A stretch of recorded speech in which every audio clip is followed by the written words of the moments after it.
السلام عليكم اخوان ومرحبا بكم في هذا الفيديو اللي غادي نشوفوا فيه الملعب الاولمبي.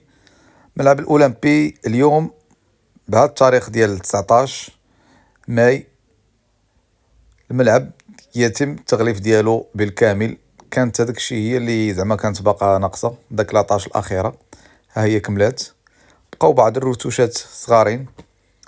الملعب ما بقى ليه غير واحد الاسبوع، يعني الحد المقبل ان شاء الله 25 ماي غيكون الافتتاح ديالو في الالعاب الاولمبيه ديال الدوره الماسيه.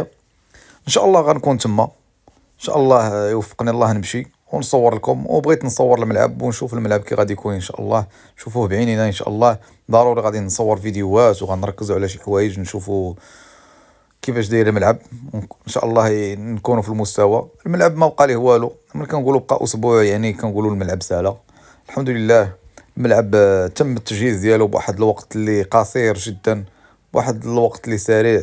تبارك الله على يعني على الناس اللي وقفوا على هذا العمل هذا، رجال ونساء.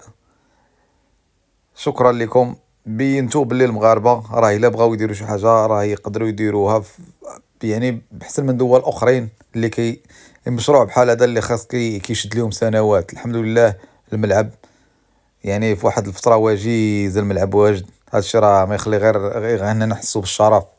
الملعب كيف كتشوفوا ما بقى غير يعني تحيدوا داك الميوكا من الكراسي. ان شاء الله يوم الاحد غنكون تما ان شاء الله ضروري وباذن الله نكون تما. وملعب ملعب جميل صراحه، الملعب عجبني انا صراحه ملعب. ومني غيكون يعني يتم ملعب الامير مولاي عبد الله غادي تكون واحد النظره ان شاء الله شامله، وغيكون داك الشيء زوين وداك الشيء في المستوى. ونتمنوا التوفيق ان شاء الله. مازال الخير جاي ان شاء الله. ملي كنشوفوا الملعب في هذه الوتيره ولا كيتصايب راه الملعب راه يعني هذا الشيء هذا كيعكس على ان البلاد الحمد لله غاده مزيان. ومازال مشاريع اخرى ان شاء الله، ونشوفوا الملاعب اخرى ان شاء الله يكونوا واجدين حتى هما في هاد الشهور هادو.